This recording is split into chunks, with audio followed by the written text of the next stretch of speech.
Zoti Zogaj tani thi se si përshtypje... fuqi absolute për të thënë vetëm fjalë të mira për Amerikën, tani në këtë moment unë besoj se kese. Ka drejtie kjo, ngjarje. Je qep ti shiko unë... Jo, nuk të jam qep, po. Zhvilloj bisedën, kjo është një mënyrë që zhvilloj të bisedën. Mos është gjë e keqe. Gjë e mirë që je me Amerikën, ore se. Me Amerikën është shumica dërmuese gjithë. Gjë e keqe nuk të gjen njerë, ti është sikur si është me kinën apo me. Ne kemi folë 100 herë se më ke përsëritur. Unë kryesisht mbështes veprimin e Amerikës në Shqipëri për drejtësinë. Nuk ka zgjidhje tjetër. Nëse ju gjeni zgjidhje tjetër, kemi folë 100 herë, hajde ta ndajmë. Nuk ka zgjidhje. Nëse kthehemi tek... Sa e meritojnë këtë që kanë krijuar këtu, po? Tani jemi tek një ngjarje tjetër, thatë dhe ju në fillim, me drejt që ne jemi një vend i vogël, por i përfshirë, sepse jemi vend aleat me Shtetet Bashkuara të Amerikës, edhe shqiptarët janë të interesuar... Vetëm një saksim, se i thua aleat. Aleat ne si jemi, ne jemi klient të Amerikës. Vëndet e vogla janë gjithmonë, i zgjedh perandoria, këta janë klient, thot. Shkone falesh ti, aty të cakton sa detyra do t'i bësh, sa aleat është gjë e madhe, duhet t'jesh i barabart nga fuqia ushtarake, politike, madhësia. Qa lesh aleat? Aleat, a i tani e në thot Armeni herë pasër. Ashtu e mendon... Nësë jemi do t'as aleat e Italisë që është top-top. Dakor. Mund t'a thuar si thuash, po jemi vend aleat, dhe Amerikanë ne na quajnë aleat, dhe ne quajmë Amerikën aleat.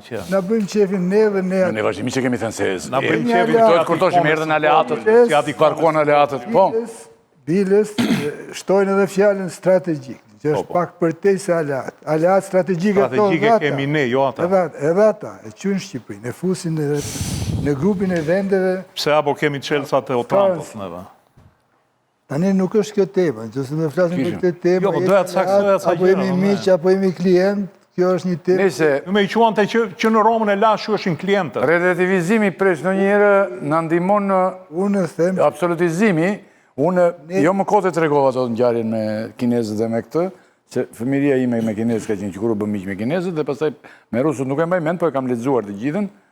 Dhe kjo është tani ne i varemi mbrapa kujdo e kupton dhe jo aleat, po themi dhe... Ne jemi, aja është një vend i madh, sigurisht është vend shumë i madh, dhe është e madhe për ne ta kemi aleat, po e kemi, është dhe fati jo. Nuk është se e kanë zgjedhë regjimet, më qenë se u ktheve të kjo. E kanë zgjedhë shqiptarët i herë, që kanë një prej vitesh e prej u bën shekuj më shumë, që kanë zgjedhë Amerikën, nuk kanë zgjedhë as Kinën, as Rusin, as... Evropën e kanë zgjedhë. Evropën dhe SBA-n. Bile po do ta dish pjesë madhe të kohës zgjodhën Turqinë, nga që ne jemi pak otoman akoma. Shqipëria e lirë nuk ka zgjedhë Turqinë. Shqipëria otomane, Shqipëria ka qenë pjesë e shtetit turk, që të zgjidhë, e zgjedhur ishte. Nëse me kjo është historie gjatë e pa fund, ne jemi vend i vogël, jemi mirënjohës Amerikës për 2-3 gjëra që nuk na i ka bërë kurrë. Për këtë tani? Tani për këtë, për operacionin, nuk jemi shumë kompetent ne për të folë për, por sigurisht duke e parë, do me thënë edhe nga televizioni, duke gjykuar nga lajmet, përshtypja është se ishte një operacion i përsosur, sinteza... Si operacion të pati, ha? Pati sinteza e sofistikimit të mjeteve, të armëve, të metodave, të shpejtësisë, të sukses, të fuqisë dërmuese, të suksesit në një kohë rekord, sa 29 minutë, sekonda. 29 sekonda. Për 29 sekonda, imagjino dhe me, 29 sekonda qahat një bunker, që ishte i rrethuar me një numër shumë të madh rojesh. Shumë kohë që përgatitishin ata. Shumë kohë që përgatitishin, pra po them, prandaj them që kjo ka bërë buj, i ka lënë me gojë hapur miq dhe armiq të Amerikës. Dhe ka dhënë ishte spektakolar dhe Amerika dha edhe një herë një shembull se qëndron gjithnjë mbi gjithë të tjerët. Qëndron se ka sërish primatin e fuqisë dhe të teknologjisë. Kjo është e qartë për gjithë. Tani për tek kësaj vjen pastaj në diskutim çështja e shkeljes ose jo të drejtës ndërkombëtare. Për këtë ekspertët e drejtës ndërkombëtare po kërkojnë gjithandaj disa gjejnë ligje që e konsiderojnë shkelje, kaqin atë pyllin e madh të ligjeve të mbi cilin është ngritur Orkebeja, gjenjë gjithashtu edhe nene që e për ligjin. Unë mendoj që nëse kemi ardhur te kjo pjesë, regjimi i Maduros ishte vulnerabël më shumë se çdo vend tjetër që nuk e don Amerika në këtë rast, ose që nuk ka marrë. Ja, s'jam dakord. Ishte vulnerabël. Atëherë edhe Venezuela është një vend shumë i vogël, ja, të them dhe unë këtë gjë. Venezuela është një vend shumë i vogël në raport me Rusinë dhe kriminali dhe me Iranin. Dhe kriminali që po vret sot ukrainasit, po i shkatron dhe i shkatron, preç me qëllim të kuq. Na një sekond, na presidenti i Shtetit Bashkuar të Amerikës. Qëndrojmë këtu herë. Po këtu po qëndrojmë pra. E para një herë. Dhe ti shkon atë merr Te në me marrë shtëpi. mendimin, kur unë them ishte vulnerabël, ti me një herë hidhësh ndegën tjetër. Kur të hidhim të... Cila ishte dega tjetër që... Dega pra është... Ai e pret me qëllim kriminali në më të madh botës. Dëgjoj herë mua. Vladimir Putinin. Ta mbaroj unë një herë. Po, mbaroj. Se vulnerabël. Po ti s'po thua, ti po thua. Po flet për marrëdhëniet amerikane. Unë ta them se ndërhyn ti. Po më leti... Po unë ndryj, sepse po ike nga tema do ndryj. Ja, s'kam si unë isha... Unë them si duket kjo, ti thua është e mirë, dakor. Bëjva thua bota, thua u çudit, pa film të bukur. Do dëgjoj unë ty se përsi... Jo, më jo, mos. Se ka mendimin ty. S'ka nevojë. Po mendimin tënd po s'po e thua. Se thuaj. Tash ti s'do që... Po thuaj o zotri. Vulnerabël i herë thash e para sepse në SBA ka një urdhër arresti për këtë njerëz që nuk e ka për Putinin, për shemb. Duket kjo? Ka një urdhër arresti i FBI-s, ka një akuzë që është ndërtuar nga Prokuroria e Shtetit të New Yorkut, mbështetur mbi dëshmi të bashkëpunëtorëve të Maduros të pjesë të pushtetit të tij që janë arratistë kanë ikur, të cilët kanë dëshmi që do të demonstrohen në gjyqin që është hap sot, se ai nuk është thjesht një president. Ai është një shef i një narkoshteti, domethënë ai janë zhdukur kufit në shtetin e tij, midis veprimtarisë në narkotrafikut, karteleve të drogës dhe shtetit. Flot, një pjesë e flotës së Venezuelës është në funksion të këtu janë shkrirë në një. Dhe kjo, për këtë arsye, ka një akuzë, dhe nuk është e para, edhe presidenti Hondurasit ka pas një akuzë dhe është dënuar... 45 vjetë u dënua dhe nëzori Trumpi ka burë. A ishte i vërtetuar. Ndërsa për këte edhe vetë, Trumpi të ashtë i thotë që nuk e përmëndi më narkoshtet. Narkoshtet se ka përmëndi. Në pre që e dikte. Jo, se përmëndi drogë. Ka një vit që pikërisht të thotë, që është narkoshtet. Më tepër është shefi i një vetëm 5% dhe më tepër si hub, jo si prodhuesi drogës. E para, kjo është kjo. E dyta, është vulnerabël sepse është një udhëheqës i cili u zgjodh, nuk është zgjedhur me vota, pavarësisht se ka bërë farë zgjedhore. Nuk e ka njoft asnjë vend i Perëndimit.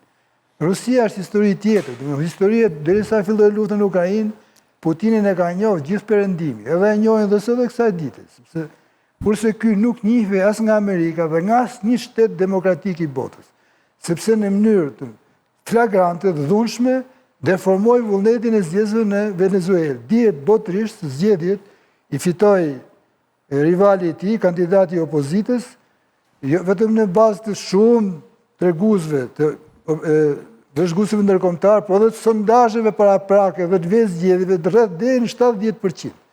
Ky deformoi rezultatin zgjedhor, pastaj shtypi me dhunë, apo jo, apo dhe këtu e kam gabim, lëvizjet popullore opozitare që u ngritën për të kontestuar pushtetin e tij të dhunshëm.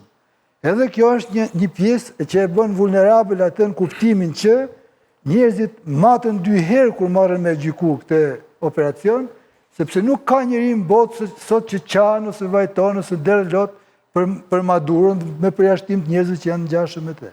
Në këtë kuptim po them unë që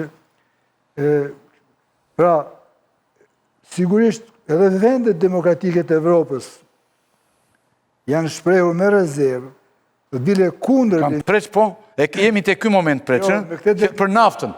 Për deklaratën që tha, bile a i befasoj dhe ministrat e vetë, që është e vërtetë, dhe pastaj e tërhoqë, nuk është se ka folë pas, që ne do të qeverisim ne, Venezuela, jemi ne në Venezuela, për kundrazi, ata paka shumë kanë pranuar këtë presidentin ad interim, që është zëvendës presidenti. E ka shpallë dhe gjykata kushtetuese e Venezuelës dhe paka shumë edhe pavarësisht se e konsiderojnë dhe atë një zëvendës presidentit pa lishme për shkak se ka qenë në karrocën e Maduro, si me thënë, por e pranojnë si një presidentit e një tranzicioni. Por të mendohet ta? Të mendohet ta? Do me thënë të na jap naftën, po s'na dha naftën, ikën për lesh dhe ajo. Në këtë periudhë 90 ditore, Venezuelën do ta qeverisë Amerika. Jo, Kjo, gruaj. Amerika është, po do ta qeverisë. Amerika bashkë me këtë zonjë. Presidentja do jetë, po ajo qeveri, ministri i brendshëm, ministri i luftës, i ushtrisë, ishin që u mlodhen sot dhe kupola atje, dhe do të synohet një tranzicion i butë për shkuar drejt zgjedhjeve, dhe janë zgjedhje demokratike që do vendosin pastaj se kush do ta qeverisë Venezuelën. Por, për te kësaj, duhet që ndërëm dhe njëherë dhe kjo që shkaku kryesor, shkaku i dukshëm, nështë jo kryesor, i dukshëm ka të bëjë me siguri. Ajo konsideruar si një operacion vërtet që godet me një operacion blitz brenda kryeqytetit Venezuelës, por është edhe defensiv, është operacion mbrojtje, sepse Trumpi, po edhe Bideni përpara, po sidomos Trumpi, i ka konsideruar drogat që vinë nga vendet Amerikës Latine dhe nga Kina, bile, si armë të dëmtimit mas, që ata synojnë Shtetet Bashkuara të Amerikës dhe rininën amerikane, popullin amerikan, është qëndrimi i tij. E ka si prioritet, çdo shtet ka prioritetet e veta, e ka prioritet të... Në fakt më shkruajnë që pret që presidentes e re doli dhe ta që kërkon bashkëpunim me Amerikën. Kështu që teknikisht ky quhet regjim tjetër. Shohë se ajo ka qenë shkusja që u kap paket për 20 sekonda. Tani ai del Macroni dhe sot asmish as pesh kjo, mos thot kjo. Se thot kjo është kret tani. Të mos i bëjmë manë, për ta mbyllur, për te unë majta shënim dy fjali jo nga këto që kishit ju që tha Trumpi. Duam të rrethohemi nga vendet sigurta, ishte mbas operacionit, asnjë fuqi e huaj nuk do të na vjedh më. Këto janë dy fjalit që qarta zi, më thënë, ekspozojnë natyrën geostrategjike të këtij operacioni. Pra ne përmendëm zgjedhjet, drogën, e tjerë, mandatin e arrestit. Gjitha këto, si më thënë, janë argumente që e fuqizojnë, si më thënë, operacionin. Po thellë, është ajo që tha dhe djaloshi që foli këtu, Trumpi ka ardhur me këtë projekt, që ta ankorojë, si më thënë, politikën e tij, qëndrimin e tij, tek paraardhësit e vetë, që nga doktrina Monroe, që i konsideron shtetet e vendet e Amerikës Latine, si oborri i shtëpisë amerikane. Kur e dëmtojnë, kur se dëmtojnë,